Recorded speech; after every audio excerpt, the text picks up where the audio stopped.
Evangelho segundo escreveu o evangelista Marcos, capítulo de número 13.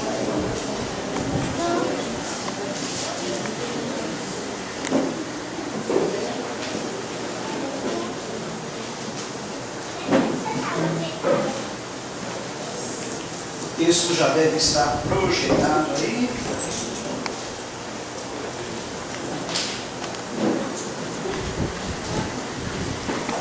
Ok.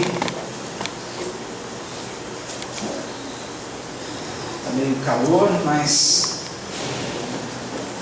creio que nos próximos dias, talvez agora já no comecinho de janeiro, o próximo passo é nós fazermos um forro nessa parte externa, com esse forro que provavelmente será de isopor, para isolar o calor. Vamos poder utilizar novamente nosso ar-condicionado, que está parado, haja visto que as telhas roubam toda o refrigério do ar. E aí fecharemos ali a porta com uma cortina de ar, cremos que aí ficará bom, né? Então, os irmãos tenham só mais um pouquinho de paciência com esse calor. A partir de janeiro, creio que vai estar tudo no ar-condicionado. Por enquanto não dá para usar ele devido à condição do telhado aí, mas em breve nós vamos estar com ar bem refrigerado. Amém, irmãos? Marcos 13, por que a mensagem em Marcos 13? Nós temos visto nos últimos dias, televisão, rádio, internet, o assunto mais comentado, quando sabem qual é? Fim do mundo. Quantos sabiam que o mundo vai acabar dia 21 de dezembro? Próxima sexta, né? Quantos sabiam disso? Estão se preparando? Por que os irmãos estão rindo? O mundo não vai acabar, não? Não sei se tem certeza. Vocês estão certos disso? E aí, vai acabar ou não? Mas por que vocês têm tanta certeza que não?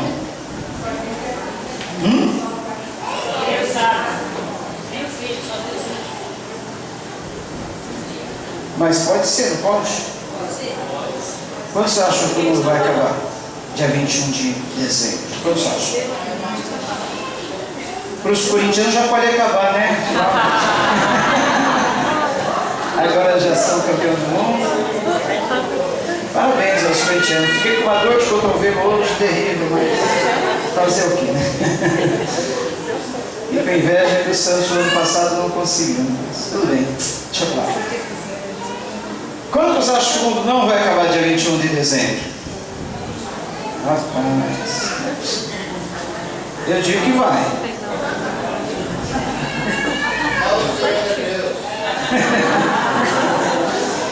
Só se... Mas eu digo que vai, gente. Para pelo menos 148 mil pessoas, mais ou menos, o mundo vai acabar. 148 mil pessoas. É a média das pessoas que morrem diariamente em todo o mundo. São 6.000 pessoas por hora, 148 mil por dia.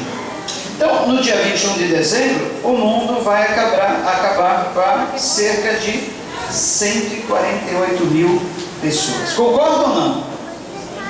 O mundo vai estar acabando com essas pessoas, vai? O período de existência aqui na Terra para essas pessoas vai acabar. E entre essas 148 mil pessoas, pode estar eu, pode estar você. Por isso que eu falei, mas qual a certeza que você tem que o mundo não vai acabar no dia 21 de dezembro? Eu quero que todos estejam vivos, é claro. Tem seitas por aí dizendo que nesse dia metade da população mundial será dizimada. Galera, isso aí não acreditem não. mas 148 mil pessoas com certeza vão deixar esse mundo. Então a mensagem de hoje é uma mensagem que visa esclarecer esse assunto e ao mesmo tempo nos deixar preparados, porque a qualquer momento o mundo pode acabar para nós, para eu, você, para o nosso amigo, para o nosso vizinho, para o nosso familiar, aquela pessoa que a gente ama. E aí, como tem sido a nossa atitude? Sabendo que talvez eu não vou ver mais o meu amigo, o meu irmão, meu colega de trabalho, de escola, ou vizinho. Como é que nós pensamos nessa situação? Será que nós estamos pensando nisso? O mundo pode acabar de uma hora para outra para aquela pessoa que nós amamos.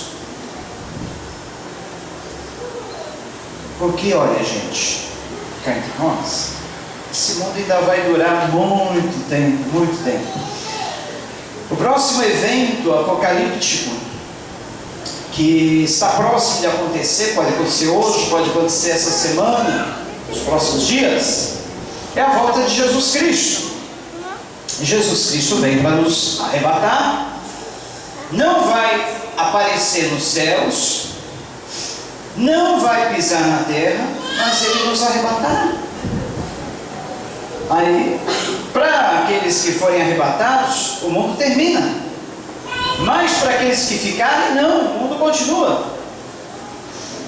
E continuará numa grande tribulação, pelo menos 7 anos de grande tribulação. Ao final desses 7 anos de grande tribulação, 1000 anos de paz sobre a terra. É o que nós acreditamos e pregamos. Apesar que há alguns que nem acreditam no milênio. Outros acreditam que nós já estamos no milênio. Que tudo aquilo que na Bíblia fala, do leão comendo palha com o boi, da criança brincando com a serpente, é no sentido figurado. Para esses nós já estamos vivendo o milênio. Eu prefiro acreditar que não, eu prefiro acreditar que realmente vai acontecer 1000 anos de paz sobre a terra. Paz mesmo, literalmente falando. Apesar que a paz para nós já começou a partir do momento que nós conhecemos Jesus, entregamos nossa vida ao controle de Jesus Cristo. Mas alguns acreditam que essa paz será literal para todos os povos, para todas as gentes. Alguns preferem acreditar que essa paz é no sentido figurado, e para mim e você que já recebemos a Jesus, conhecemos a Jesus. Mas uma coisa é certa: o mundo não acaba com a volta de Jesus Cristo, prossegue.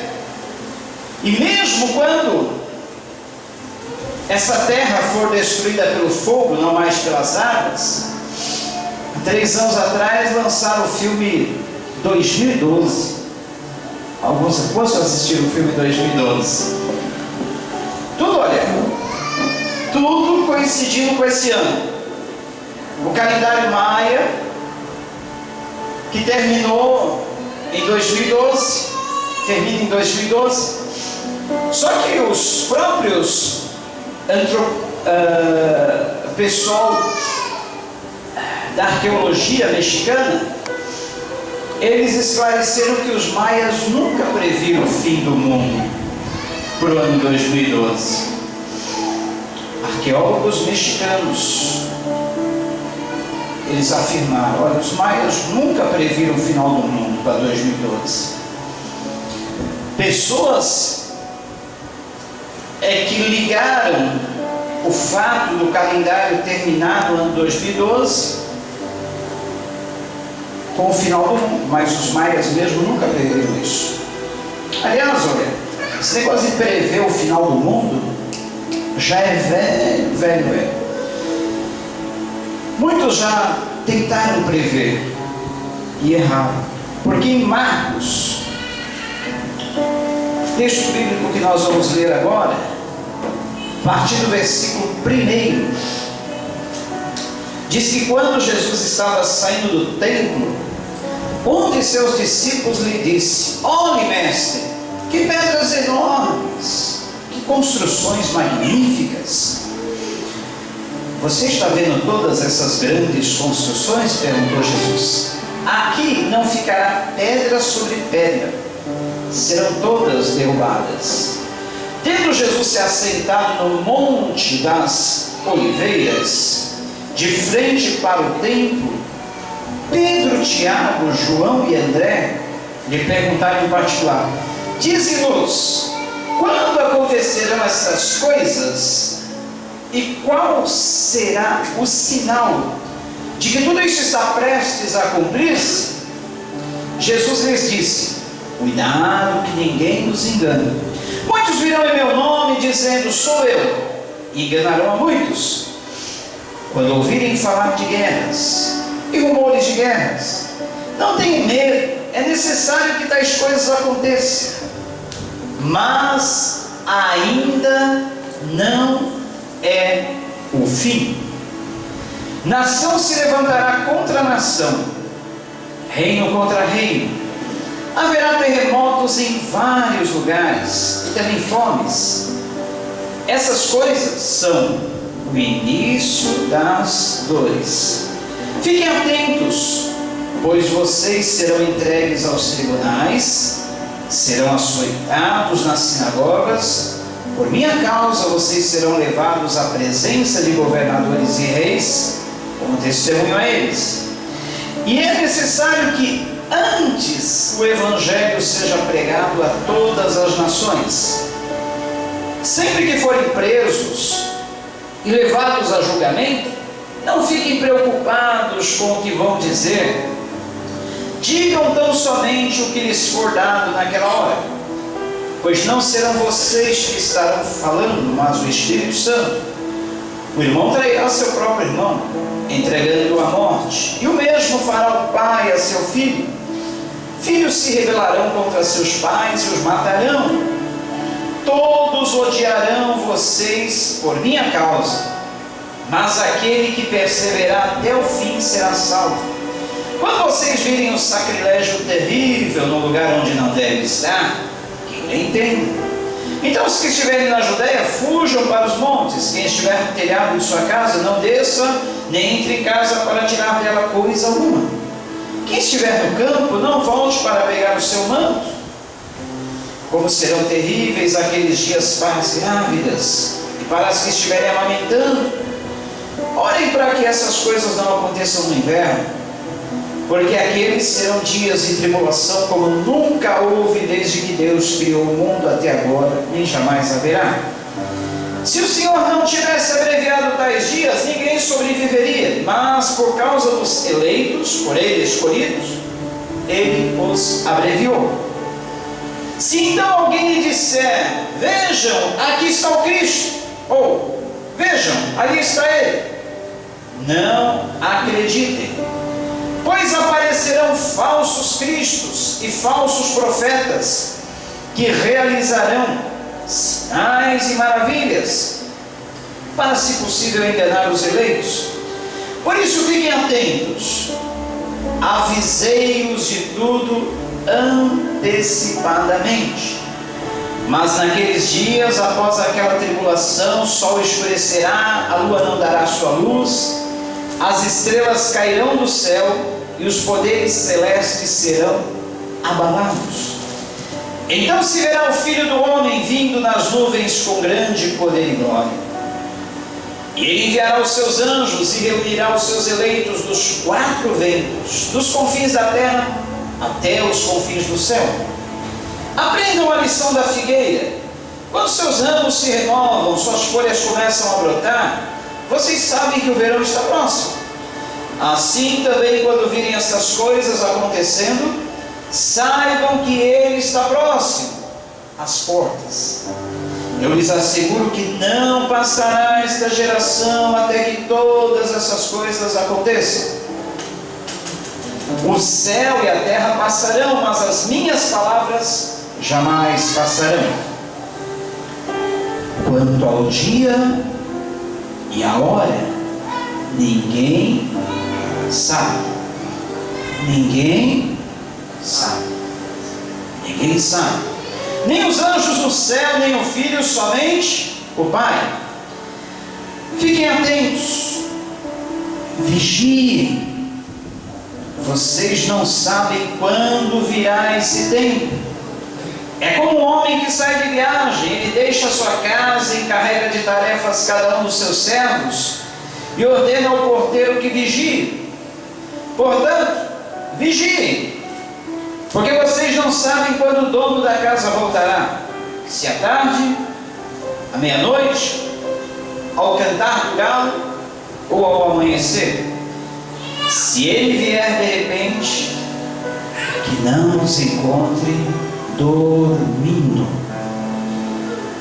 O que lhes digo, digo a todos: vigiem. O que lhes digo, digo a todos: vigiem. O que lhes digo, digo a todos: vigiem. Deus, ó Deus, é muito bom, é muito gostoso estarmos na Tua presença, sentindo a Tua paz, essa segurança, sabendo que o controle do mundo está nas Tuas mãos, que Tu não perdeu o controle do universo, que Tu faz as coisas acontecer a Seu modo, o Seu jeito, o Seu tempo, e que nós não precisamos ficar amedrontados, ficarmos apreensivos, porque homem nenhum sabe das coisas, só Tu sabes, e tem o controle do universo nas Tuas mãos. Mas se há uma coisa que nós temos que fazer, segundo esse texto, a Tua palavra, é vigiarmos. E assim nós pedimos a Ti, Senhor, nos ajude, nos dê a Sua graça, força, nos dê discernimento, nos dê, ó Senhor, o cuidado de estarmos preparados, porque nós não queremos, ó Pai, nem dormir, nem ficarmos fascinados com esse mundo que nos atrai tanto, o brilho desse mundo que nos atrai, que procura nos puxar, nos tirar da Tua presença. Nós queremos a Tua presença, nós queremos essa comunhão, nós queremos esse contato pessoal contigo, Senhor, porque é através desse contato, dessa comunhão, que nós estamos preparados para aquele dia e aquela hora, da Sua volta, do nosso encontro contigo, que pode acontecer a qualquer momento, se Tu quiser nos levar, ou se Tu quiser voltar, qualquer momento, nosso encontro contigo pode acontecer. Então que nós possamos estar sendo achados vigilantes, amando o nosso próximo, nossos irmãos, fazendo a Sua obra com dedicação, não poupando esforços, nos dedicando, Senhor, procurando falar do Teu amor ao número maior de pessoas possíveis, não perdendo cada oportunidade que Ele nos apresenta. Queremos estar assim preparados, Pai. Nos ajude, porque esse mundo está difícil, as coisas têm acontecido numa velocidade espantosa, muitas tribulações, coisas que nós ficamos boquiabertos. Acho que nós possamos, ó Pai, esses dias, vigiarmos,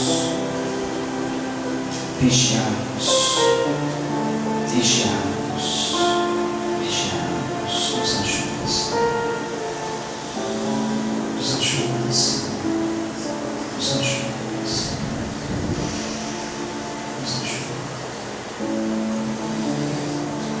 Entre os sinais preditos por Jesus, tanto em Marcos capítulo 13 como Mateus 24, todos eles já aconteceram. E um dos grandes sinais que as coisas estão bem próximas de acontecer é o aumento da violência. Essa semana recebemos com tristeza, muita tristeza, a notícia que 20 crianças entre 6 e 7 anos foram brutalmente assassinadas em mais uma escola dos Estados Unidos, além de 6 adultos. Quando nós lemos sobre filhos matando pais, isso não é novidade. Quando lemos de pais matando os filhos, também não é novidade. Quando lemos de terremotos e ficamos sabendo que a década passada foi a década que mais houve terremotos em toda a história da humanidade.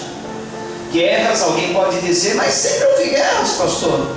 É isso que o homem se conhece por jeito, desde Caim e Abel já começaram as guerras.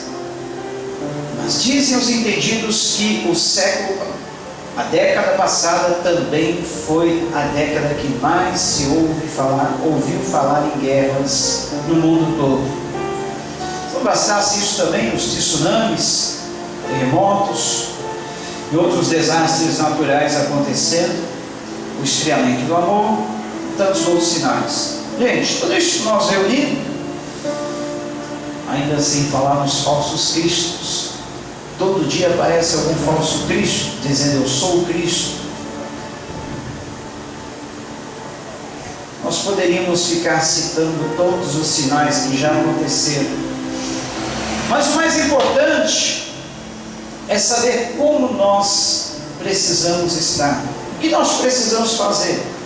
Qual deve ser o nosso procedimento?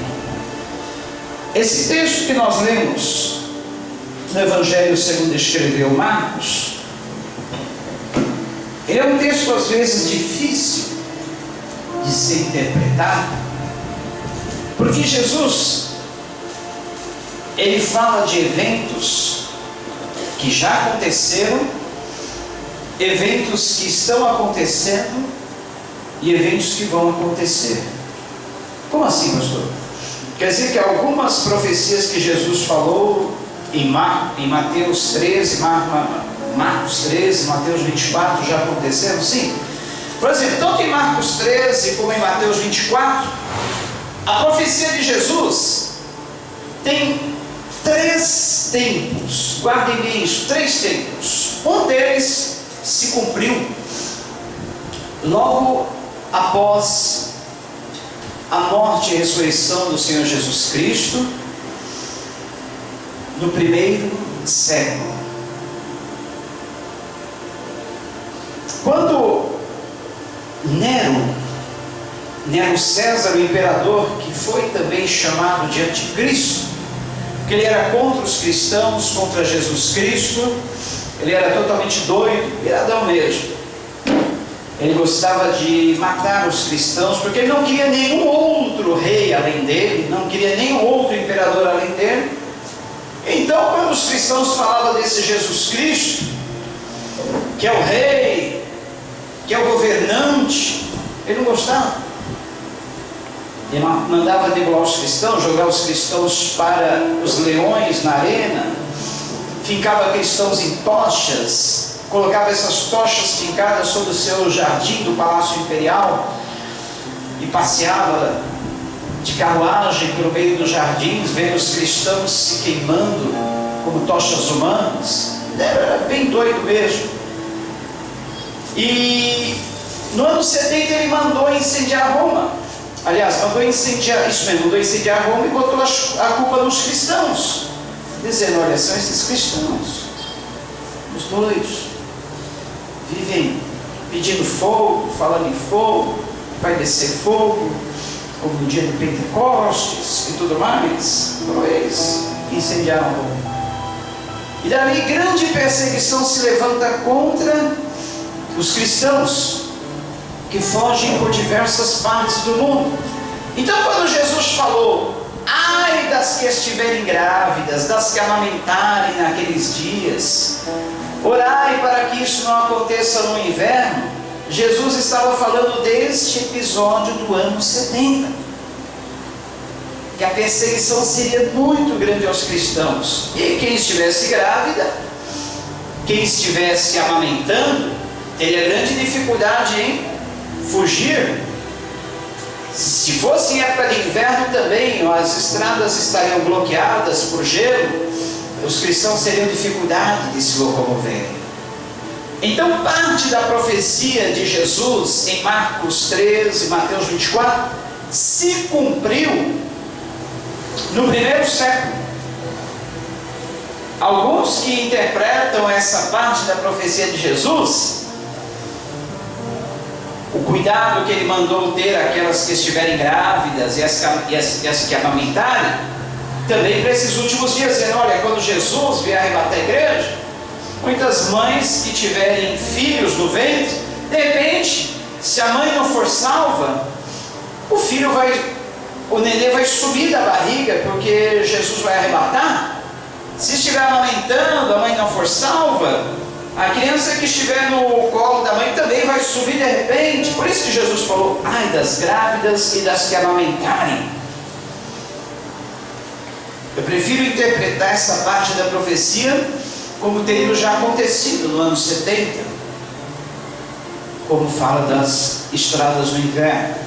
Agora, outra parte da profecia vai acontecer não no arrebatamento, mas vai acontecer depois do arrebatamento, na grande tribulação. Quando ele fala do sol escurecendo, das estrelas caindo do céu e outros cataclismas, isso tudo acontecerá, segundo a nossa ótica de interpretação bíblica, depois que a igreja for arrebatada. Porque inclusive esses eventos, esses fenômenos da natureza, esses cataclismas, terminam com o Filho do Homem aparecendo sobre as nuvens e vindo com poder e grande glória. Só que quando Jesus vier nos arrebatar, ele não vai aparecer nas nuvens, nem vai pisar na terra, mas ele simplesmente atrairá os salvos até ele. Então, essa parte da profecia de Mateus 24 e Marcos 13 vai se cumprir só na grande tribulação, depois do arrebatamento. Porque até o arrebatamento pode até cair estrelas do céu, o sol pode até escurecer, mas segundo a nossa ótica de interpretação bíblica, essas profecias estão reservadas para um período de 7 anos chamado grande tribulação, que começa após o arrebatamento da igreja e termina com o aparecimento de Cristo nas nuvens. Aí nós já vamos estar bem longe daqui. Agora, a terceira parte dessa profecia vai acontecer em pouco tempo. Quando Jesus falou a respeito da figueira, olha gente, preste atenção na figueira. Quando a figueira começa a brotar, seus brotos se tornam tenros, fiquem sabendo que o verão está próximo. Malaquias, o profeta do Antigo Testamento, o último dos profetas, ele compara Jesus com o sol da justiça. Em breve nascerá para vós o sol da justiça, mas para aqueles que temem o nome do Senhor, nascerá o sol da justiça. Jesus liga a volta dele com o verão, como se fosse o verão. Olha, o verão vem depois da primavera, que vem logo depois de um período de frio, inverno. Nós estamos nesse período de frio do inverno do mundo. O amor de muitos se esfriando, corações se tornando gelados. O mundo está vivendo um verdadeiro inverno. Mas ao final desse inverno, vem a primavera e nascerá, brotará, raiará sobre o mundo o sol da justiça, que é Jesus trazendo salvação. Gente, Jesus deu uma dica muito importante que nós não podemos esquecer. A figueira em Marcos capítulo 13 simboliza Israel, o relógio do mundo, uma nação que tem o tamanho mais ou menos do estado do Rio de Janeiro ou de Sergipe, pequenininha, mas que fica bem no centro do mapa mundi. do globo.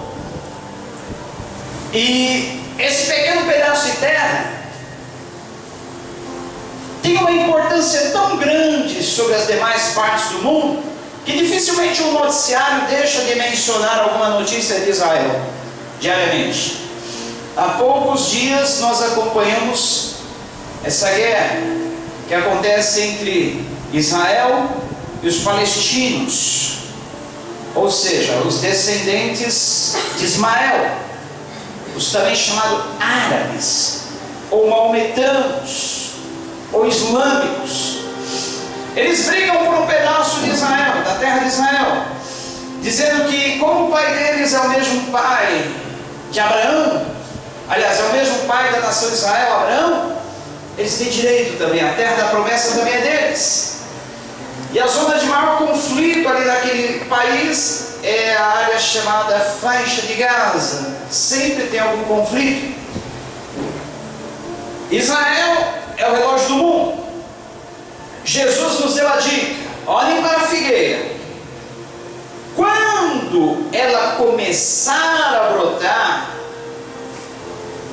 seus ramos se tornarem tenros, preste atenção, fiquem alertas, porque está próximo o verão.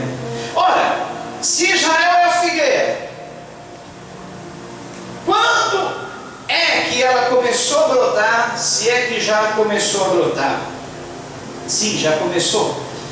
Brotar significa renascer, nascer renovos de uma planta. Israel, os irmãos sabem, é a terra que Deus prometeu a Abraão. Cumpriu a promessa, se tornou uma grande nação. Só que mais ou menos lá pelo ano 500 antes da vinda de Cristo, 550, 548, Israel, de tanto desobedecer a Deus, de tanto pecar, de tanto transgredir os mandamentos do Senhor, eles foram desterrados, tirados da sua terra, que eles conquistaram com tanto esforço, e que era a promessa do Senhor. Eles foram levados cativos para outra terra estranha, a Babilônia. Uma parte ficava na terra, outra parte, que era a parte mais influente, eram levados para aprender a cultura dos caldeus. E a terra de Israel ficou desolada, verdadeiro deserto.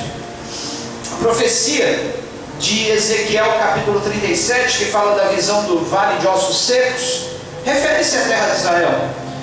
Quando eles estavam em exílio, Deus usou o profeta para dizer: olha, Israel voltará a renascer. Israel, que hoje é um vale de ossos secos, voltará a se tornar uma nação viva, voltará a ter força, vida. E se cumpriu. O rei Ciro, o persa, quando chegou o tempo determinado por Deus, deu a permissão para que os judeus israelenses voltassem para a sua terra. Só que de lá para cá, Israel nunca mais se tornou uma nação, até o ano de 1948. E de lá para cá, judeus israelenses têm sido perseguidos. Vocês lembram na Segunda Guerra Mundial, Hitler, também conhecido como, chamado de um anticristo, matou milhões de judeus. Vocês já assistiram filmes sobre isso, sabem como é que foi a história. E naquela época também judeus se refugiaram em tantas partes do mundo, Brasil, Estados Unidos, regiões da Europa, América, todo lugar do mundo tem judeus. E onde eles nascem, se eles têm uma descendência israelense, eles são judeus. Israel perdeu a identidade de nação. A figueira ficou sem as folhas, sem os ramos, sem os brotos. Mas no ano de 1948, graças ao voto de um brasileiro, Oswaldo Aranha, a quem coube o voto Minerva, para decidir se Israel voltaria a ser uma nação ou não, Israel ganhou a condição de nação, país livre, soberano e independente. Muitos não sabem disso. Por que o Brasil é um país tão abençoado? Porque nessa terra todo que planta dá. Por que nascem tantos recursos naturais, minerais? Tinha a maior bacia hidrográfica do mundo, banhado de mares sem conta, enfim. Brasil, terra boa. Deus falou a Abraão em Gênesis capítulo 12: olha, Abraão, eu vou abençoar os que te abençoarem e vou amaldiçoar os que te amaldiçoarem. Os judeus têm essa promessa, Israel tem essa promessa de ser abençoado por aqueles que o abençoam e ser amaldiçoado por aqueles que o amaldiçoam. Mas nem por isso queiram virar judeus não, viu? Tem muita igreja evangélica por aí virando igreja judaica e se perdendo completamente, deixando até de acreditar em Jesus, esperando um novo Messias. Acontece, tem acontecido aqui na nossa cidade. Não é porque os judeus são abençoados e quem abençoar eles são abençoados, quem amaldiçoar eles são amaldiçoados, e nós vamos querer virar judeu.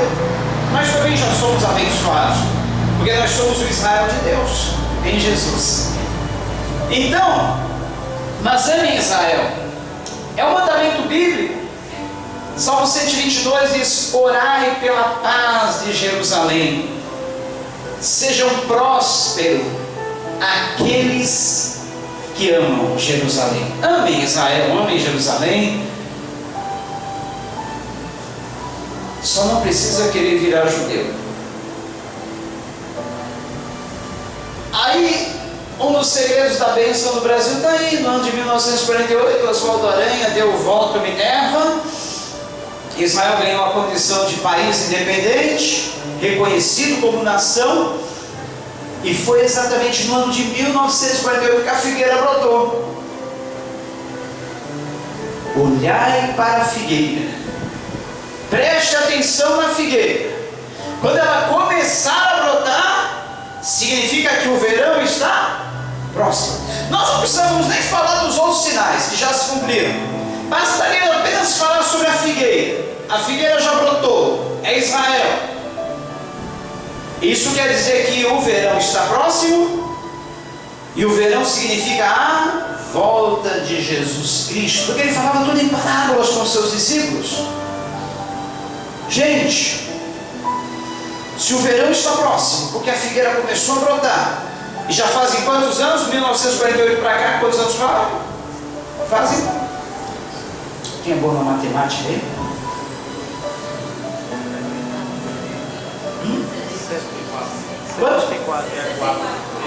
64 anos. Olha, Jesus falou que não passaria essa geração sem que todas essas coisas acontecessem. Uma geração na Bíblia tem 40 anos, e ele estava falando dos sinais dele, da volta dele. Se cumpriram ou não nesses últimos 40 anos depois do ano 1948? Todos os sinais que ele predisse se cumpriram. Ele disse: olhai para a figueira, quando os seus ramos se tornam tenros, fiquem atentos, porque o verão está próximo, e não passará esta geração sem que todas essas coisas aconteçam. Passarão os céus e a terra, mas as minhas palavras não hão de passar. Olha como a Bíblia é fiel, gente. Gente, se de Gênesis a Apocalipse até hoje nunca caiu uma palavra, nunca caiu uma profecia da Bíblia. É por isso que eu acredito que um dia nós vamos ser arrebatados, e depois Jesus Cristo aparece nas nuvens e vem governar o mundo. Para muitos, olha, isso aí é uma fábula, isso aí é uma história de ficção científica, isso não faz sentido. Mas para mim, olha, qualquer coisa que a Bíblia falar, mesmo que seja a coisa mais incabível, a coisa mais estranha, eu acredito, gente. Porque fiel a essa palavra, é uma palavra digna de toda aceitação. Olha, não é fácil, gente. Imagine, Aqui são quase 2.000 páginas. Sabe quantas profecias a respeito de Jesus Cristo o Velho Testamento contém?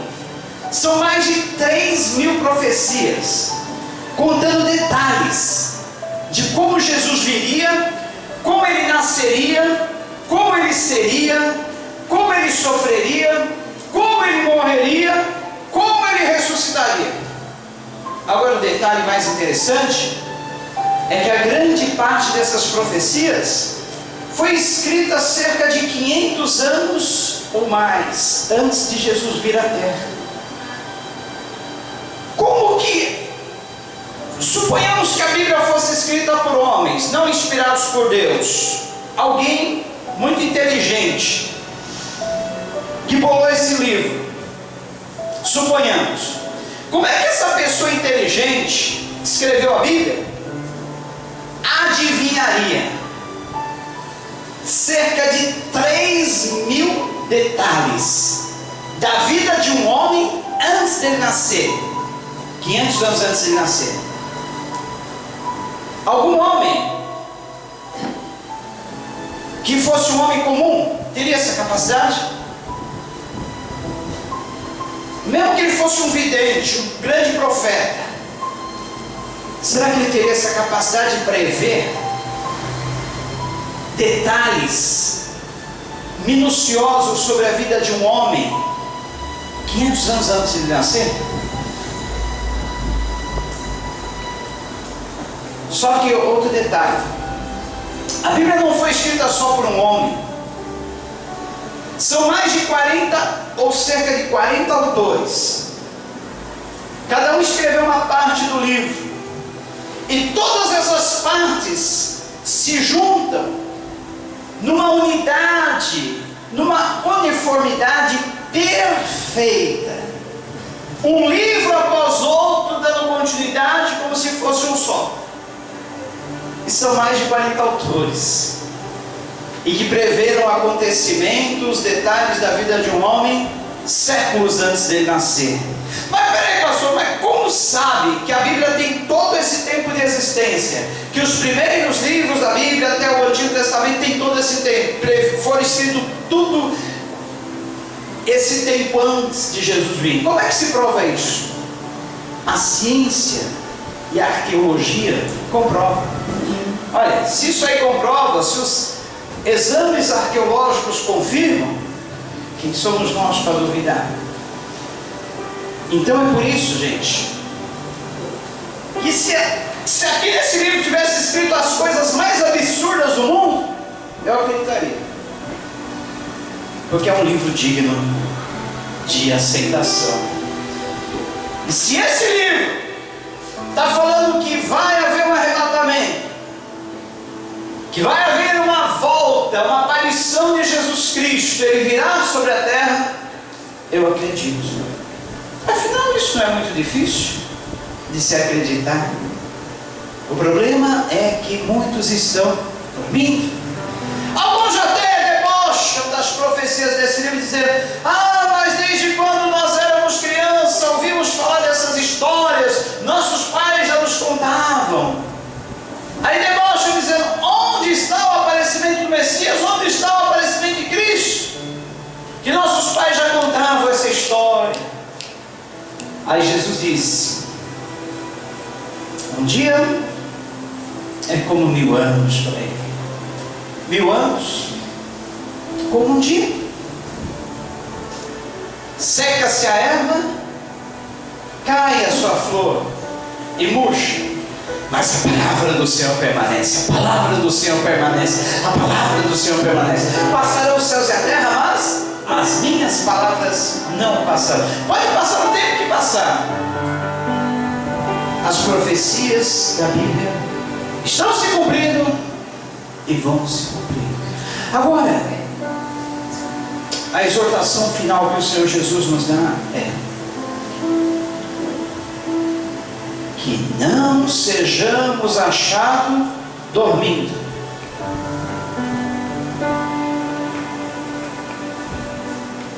Ou como aqueles que se embriagam perdem os sentidos, perde a noção de tudo. Mas o que digo a todos: vigiai. Não é preciso você vender o que você tem, se isolar em algum lugar aí do mundo. Tem gente comprando, até aqui no Brasil já compraram, fortificações subterrâneas.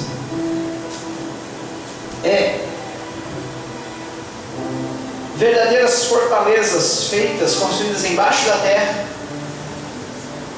com proteção contra bombas nucleares e outras destruições da natureza. Sim. Eu estava saindo de casa agora à noite, esperando só a Sabrina desarrumar para dormir. Aí eu vi assim, uma reportagem falando assim que acho que na Coreia, na memória, fizeram duas obras gigantes que chamavam lá a missão Arca de Noé.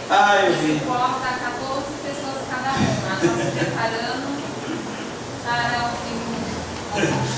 Tem um louco aí, não sei que parte do mundo, ele construiu uma embarcação tipo a Arca de Noé.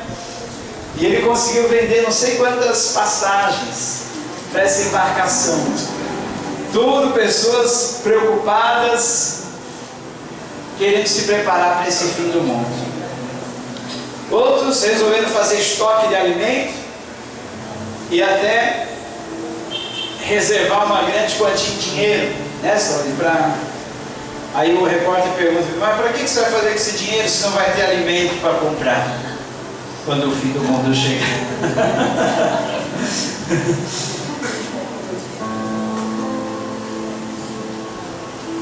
Como dizia Eduardo Duzec na sua canção: